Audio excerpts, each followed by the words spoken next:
เชิญท่านนายกอยู่จักหน่อยพอยันบรรดาทานสมัครอยากถามบางอันตื่มกับเจ้าขออนุญาตเรียนถามท่านนายก2คำถามคำถามที่1ก็เมื่อกี้ได้ฟังท่านนายกอธิบายเรื่องการส่งให้เล็กทดลองตามมติของกองประชุมสภาแห่งชาติสมัยสามัญที่3แต่ว่าไปพร้อมๆกันนั้นก็มีการขุดค้นแห่ประเภทอื่นๆตื่มอีกเป็นต้นว่าแห่ค่ำแห่หายากแห่บกซิดตามขอตกลงใหม่ๆนี้เลขที่269ลงวันที่29เดือน11ก็อนุญาตให้บริษัทเราบริการขุดค้นตื่มอีกอยู่ที่แขวงอัตตปือและแขวงเสกองสันต่อปัญหาดังกล่าวนี้ก็เห็นว่าบ่ทันได้ยุติบ่ทันสงบท่านจะมีวิธีการมาตรการแก้ไขได้ให้มันสงบแต่สอดคล้องกับกฎหมายอันนั้นปัญหาที่1ปัญหาที่2ขออนุญาตเรียนถามท่านนายกพันคณะประธานว่าผ่านการดำเนินโครงการต่างๆของรัฐบาลก็คือของคู่ร่วมพัฒนามันได้ส่งผลกระทบโดยโกงต่อ3ประเภทป่าและก็ส่งผลกระทบต่อเนื้อที่ทำการผลิตของประชาชนและสิ่งแวดล้อมส่วนเส้นทางนั้นท่านนายกก็ได้ชี้แจงไปแล้วต่อปัญหานี้เนี่ยทางรัฐบาลจะมีทิศทางนโยบายแก้ไขในใดเพื่อให้ประชาชนก็คือสิ่งแวดล้อมได้รับการแก้ไขอย่างถึกทิศขอมี2คำถามขณะขอขอบใจข้าพเจ้าจะเป็นลักษณะข้อเสนอท่านประธานหลายกว่าคำถามเนาะเนื่องจากว่าปัจจุบันนี้เรารู้อยู่แล้วว่าสภาพการของโลกบวาทิเป็นทางภายนอกภายในมันกระทบนักให้แก่เศรษฐกิจมหาภาคของพวกเขานี้ฉะนั้นนักหรือเบาหันมันก็ขึ้นกับความเข้มแข็งของแต่ละประเทศจะมีความพร้อมสำใดรัฐบาลทุกประเทศปัจจุบันนี่มันกำลังสุ่มใส่กำลังแห้งของตนเพื่อเฮ็ดจังใดให้บรรเทาผลกระทบที่ผ่านมาหันซึ่งในนั้นมันหมายถึงการฟื้นฟูเศรษฐกิจของประเทศนำรวมทั้งประเทศเฮาเองก็มีความพยายามโดยที่รัฐบาลก็ได้สร้างวาระแห่งชาติขึ้นเนาะฉะนั้นหนึ่งในนั้นแม่นพวกเขาจะเพิ่มกำลังการส่งออกแล้วก็ดูดเม็ดเงินโดยการลงทุนเข้ามาซึ่งตัวนี้มันติดพันกับเวียกงานของการบริการของรัฐบาลให้แก่การลงทุนท่านประธานเนื่องจากว่าสิ่งท้าทายที่เกิดขึ้นที่ผ่านมาในผ่านมาหันเป็นพวกเขาเว้าร้ายเป็นเรื่องประตูเดียวพวกเขากันยังแก้ไขปัญหาบ่ได้เถื่อในความเป็นจริงนี้ผู้ประกอบการนี่มีต้นทุนที่สูงหลายในการแลนเอกสารต่างๆ ในเรื่องของการลงทุนอยู่ประเทศเฮากับหลายคนที่ได้จมเนาะฉะนั้นข้าพเจ้าจึงอยากขอเสนอท่านนายกว่าขอให้รัฐบาลนี่เพิ่มกำลังแหงจริงใจแก้ไขปัญหาที่เกิดขึ้นอุปสรรคทุกมือนี้โดยเฉพาะเป็นการบริการประตูเดียวเพราะว่าตัวนี้มันเป็นต้นทุนหนึ่งให้แก่ผู้ประกอบการและอีกประเด็นหนึ่งแม่นโครงการรถไฟลาวจีนนี่นะเป็นท่าแห้งของพวกเขาหลายรัฐบาลเองได้มีนโยบายสุกยู่เวียกงานโลจิสติกเวียกงานเสื่อมโยงภาคพื้นซึ่งมันเป็นยุทธศาสตร์ที่ดีจากประเทศที่เสียเปรียบทางด้านที่ตั้งเขากลายเป็นประเทศที่ได้เปรียบเพราะฉะนั้นอยากให้รัฐบาลนี่ซุ้มใส่ปัญหานี้เพื่อช่วยกันดึงดูดการลงทุนซึ่งว่าธนาคารโลกเองก็ได้แนะนำว่าการปรับปรุงสภาพแวดล้อมสำหรับการดำเนินธุรกิจให้มีความโปร่งใสยุติธรรมมันเป็นหนึ่งใน5หัวข้อที่ธนาคารโลกเองก็ได้แนะนำฉะนั้นข้าพเจ้าเองขอฝากท่านนายกแท้ๆในเรื่องนี้และเชื่อมั่นว่าถ้าพวกเขาเฮ็ดได้ทุกปัญหาที่พวกเขาเกิดขึ้นปัจจุบันนี้จะถูกแก้ไขไปเป็นลำดับเจ้าขอขอบใจท่านประธานขอบใจเอาผู้สุดท้ายข้าพเจ้าไสทองชัยวงศ์สมาชิกสภาแห่งชาติประจำเขตต่างๆที่15แขวงจำปาสักอยากขอมีความเห็นแต่ว่าอยากขอเป็นแบบลักษณะการเสนอหลายกว่าเนาะปัญหาที่ข้าพเจ้าอยากเสนอนี้แม่นต่อกับการจัดสรรการลงทุนของรัฐที่เป็นโครงการบูรณสิทธิ์นี้คันว่าโครงการใดที่เป็นบูรณสิทธิ์เนาะจะเป็นโครงการภัยพิบัติจะเป็นการแก้ไขความทุกข์ยากของประชาชนปัญหานี้ข้าพเจ้าก็จะเสนอทางรัฐบาลนี้ได้ให้ทั้งรัฐบาลได้ช่วยเขาเอื่นว่า ซุ้มทื่นห่อนใส่โครงการดังกล่าวนี้ให้ได้ถือจะตั้งปฏิบัติเนาะอันนี้ถือว่าเห็นว่ามีความจำเป็นแต่ข้าพเจ้าก็เข้าใจว่าอยู่ในสภาพปัจจุบันนี้สภาพเศรษฐกิจของประเทศเฮาด้านงบประมาณก็เห็นว่ามีความยุ่งยากแต่ว่าอันใดเป็นโครงการบูรณาชิตของรัฐบาลก็ควรได้ซุ้มใช้ในด่านทื่นห่อนต่างๆเพื่อจะตั้งปฏิบัติโครงการดังกล่าวและในส่วนปัญหาที่สองนี้จะประสักกับแมนแขวงหนึ่งที่ได้รับจะตั้งปฏิบัติเขตเศรษฐกิจพิเศษอยู่ใน22เขตนั้นฉะนั้นในเขตดังกล่าวนี้ก็ยังบนท่านได้ถือจะตั้งปฏิบัติบางเขตก็เลยถือจะตั้งปฏิบัติแต่มีความศักดิ์ษาฉะนั้นข้าพเจ้ายิ่งเสนอทางรัฐบาลนี้ก็คือกระทรวงการที่เกี่ยวข้องได้ช่วยชุกยู่ให้โครงการดังกล่าวได้ถือจะตั้งปฏิบัติให้มีความคืบหน้าไปกว่าเก่าขอขอบใจท่านประธานขอขอบใจขอเชิญท่านนายกมีคำเม้นตื่มต่อปัญหาต่างๆที่มรดท่านผู้แทนตั้งขึ้นสำหรับการขุดค้นแห่เว้าร่วมนี่แม่นพวกเฮายุติการรับเอกสารใหม่หมดแล้วเนาะส่วนการอนุมัติและแม่นมันสืบต่อแก้ไขการเสนอเก่าก่อนเฮาตกลงอนุมัติหันเป็นต้นแม่นเรื่องบกสิทธิ์เรื่องอันนั้นพวกเฮาบ่ได้เฮ็ดทดลองอันนี้นะมันไปตามกระบวนการปกติของมันหมดมือมันแล้วเขาประกอบเอกสารครบถ้วนแล้วบทวิพากษ์เศรษฐกิจนี่พวกเฮาก็อนุมัติไปตามปกติอันที่เฮ็ดทดลองมันก็คือเนี่ยว่า1เลยแม่นเล็กเนาะ2เลยแม่นแห่คำ3เลยแม่นแห่หายาก4เลยแม่นมาโบ5เลยแม่นอันดิจิตอลหั่นแหละเท่านั้นกายนั่นเลยแม่นปกติ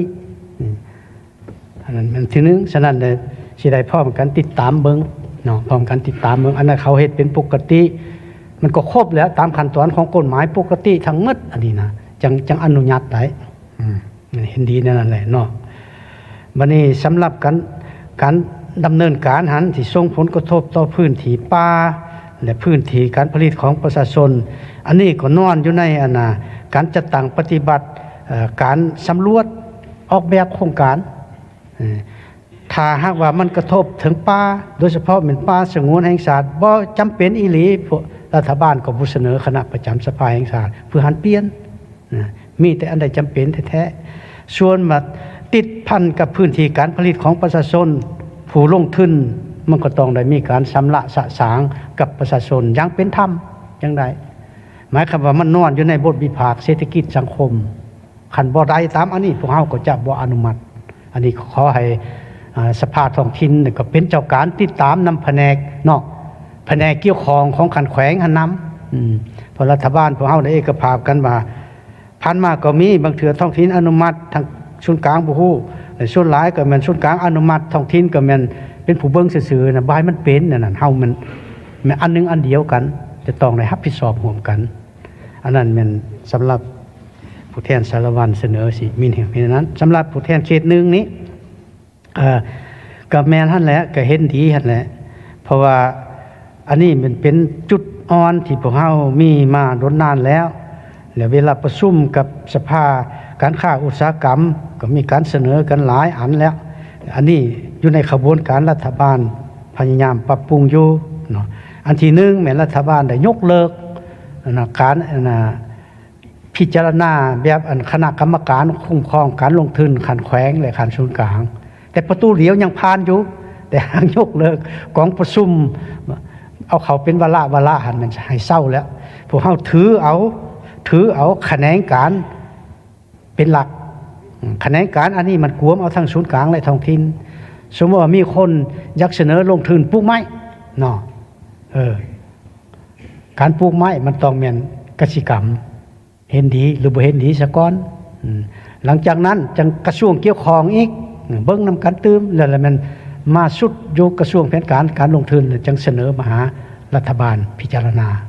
พวกเฮาได้ปรับในนั้นแหละแต่ว่าขบวนการมันสิไว้ซ้ำได้อันนี้พวกเฮาก็ได้ต้องได้พยายามนำกันได้ตัวนี้น่ะเป็นนั้นนี่คันเฮ็ดบ่ดีบัดซาซายอีกตัวนี้ได้ถือว่าบ่มีอีกแล้วกองประชุมคณะกรรมการอันนั้นลงทุนส่งเสริมการลงทุนนั่นมันจัดตั้งให้ตามความรับผิดชอบ สมมุติอันที่สองตัวอย่างว่า มีนักลงทุนไปจักสร้างตังห้องหมอกกของมันก็ต้องแม่นกระทรวงสาธารณสุขได้บ่ที่ตั้งอยู่จำปาสักก็แม่นสาธารณจำปาสักเห็นดีบ่องค์การปกครองจำปาสักเห็นดีบ่เอาอันนี้เป็นหลักซะก่อนแล้วจังค่อยเสนอไปกระทรวงแผนการการลงทุนจังดำเนินตามกระบวนการอื่นๆคันเฮ็ดใดนี่ก็สิไวขึ้นประตูเดียวยังคือเก่าแต่เฮาลบล้างขั้นตอนหลายอันแล้วแต่ว่าอันนี้ก็ได้เสนอแล้วเพราะว่าบางอันกฎหมายว่าด้วยการส่งเสริมการลงทุนเฮาบ่ทันได้ปรับปรุงแต่ในใดก็อย่าพวกข้าพเจ้าขอปรับปรุงในแง่มาตรการการบริหารจัดการของรัฐบาลไปซะก่อนแล้วถอนบทเรียนคักแน่แล้วจังสิเสนอปรับปรุงกฎหมายจังน้อยปรับปรุงแล้วผัดลบไปลบมาแล้วบ่อยากเฮ็ดขออนุญาตในนั้นแหละเนาะแล้วสภาท้องถิ่นก็ขอให้เบิ่งนํกันว่าองค์การปกครองขันท้องถิ่นและแผนกเกี่ยวข้องขององค์การปกครองท้องถิ่นปฏิบัติถูกต้องบ่ในนั้นหมายคำว่าเฮาบ่โยนความรับผิดชอบใส่กันรับผิดชอบร่วมกันและพร้อมกันแก้ไขอันนี้ที่พยายามอันนี้เพราะว่าพบแขกต่างประเทศเทื่อใดก็ว่าอยากให้ปรับปรุงอันสิ่งแวดล้อมของการลงทุนแลนนั่นแลนนี่เสียเงินเสียคำรัฐบาลก็เคยเว้าแล้วมาหรือมันมาหากระทรวงเกี่ยวข้องอย่าไปเสือบุคคลกระตับแลนพูนแลนพี่ว่าข้าพเจ้าเรื่องนายกได้ข้าพเจ้าเรื่องนายกสวนไส้ได้เอามาเขาจะเรียนให้อย่าสุไปฟังอันนี้ขอให้ผู้แทนก็ศึกษาอบรมลูกหลานเฮาแบบนั้นบ่เฮ็ดใบเฮ็ดอีกพวกข้าพเจ้าอยู่บ้านคนข้างว่ายักษ์สะบ้านนำกันหั่นแหละบ่ให้มันมีปัญหาว่าสีสลืบอันนั้นสีสลืบอันนี้นี่ใต้โต๊ะนั่นในโต๊ะนี่บ่ให้มันมีเนี่ยนั่นแหละอยากเฮ็ดด้วยความสัตย์ซื่อบริสุทธิ์เนาะบัดนี้สำหรับแขวงจำปาสักนี่แกทึกแล้วว่าจัดสรรอันการลงทุนที่เป็นบริมาสิทธิ์ให้แก่เวียงงานจุดสุมของรัฐบาลนับทั้งอยู่ศูนย์กลางและท้องถิ่นนั่นน่ะตัวนี้ก็ได้ปรับปรุงคือกันอันนี้คณะประจำสภาแห่งชาติก็มีคำเห็นให้รัฐบาลนับแต่ปี2021มารัฐบาลทรงซ่าบริมาสิทธิ์กับผู้แจงแลนขึ้นแลนลงอันนี้พวกข้าพเจ้าได้มีแผนพยายามแล้วแล้วก็ด่านงบประมาณนี่ก็อันน่ะเมื่อกี้นี่ท่านประธานสภาก็ว่าภายหลังมื้อนี้แล้วก็สิเป็นรับห้องเอาอันน่ะการสรุปคัดตัวแล้วก็แผนงบประมาณจากอันนี้รัฐบาลจะประชุมเลยประชุมเลยเรื่องงานแผนการเงินจะเว้ากันตื้มเนาะขอบใจนำผู้แทนจำปาสักจะรับไปผู้บ่ได้มานี้ก็จะเอาไปเว้านั่นแหละนี่นะบัดนี้เรื่องเขตเศรษฐกิจพิเศษอันนี้นี่มันรัฐบาลกายว่ายังไงมันเกินไวๆแต่ว่าเรื่องมันซักซ่านำผู้ลงทุนเนาะที่จริงแล้วไผมาลงทุนทำอิฐอันนี้ก็ว่ามีมัดมีเงินมีคำบัดนั้นหมดน่ะบ่มีไผมาหาแถวว่าบ่มีเงินหั่นน่ะแต่บัดเฮ็ดไปตัวจริงก็ว่าข้าพเจ้าขอยกเว้นอันนั้นขอนโยบายอันนี้เพื่อข้าพเจ้าจะเอาอันนี้ไประดมหมู่มาลงทุนนำอันนั้นหลังจากเส้นแล้วมาเว้าในนั้นหมดนี่สั่นในขั้นตอนอันนี้นี่ก็พวกข้าพเจ้าก็สิพยายามแน่นอนแหละเฮาเป็นประเทศที่นุ่มน้อยและเฮาก็บ่สามารถฮู้ได้หมดว่าไผมีเงินมีคำเป็นเศรษฐีในทั่วโลกนี่น่ะส่วนหลายเลยไผมาเฮาก็เฮ็ดนำผู้นั้นแต่ว่ามาเบิ่งแล้วก็มีความคืบหน้าแต่ว่ารักษาคือสหายแบบมาอันนี้เป็นความจริงเนาะเบื้องรัฐบาลแม่นสืบต่อสุขอยู่ให้มันเกิดแต่พร้อมกันนั้นก็ต้องรับประกันผลประโยชน์ของประชาชนของท้องถิ่นโดยเฉพาะแม่นผลกระทบทางด้านสังคมและสิ่งแวดล้อมจะได้พร้อมกันพยายามร่วมกันข้าพเจ้ายังมีความเห็นตื้มในนั้นแหละขอบใจแสดงความขอบใจต่อการชี้แจงของท่านนายกรัฐมนตรีหลายๆ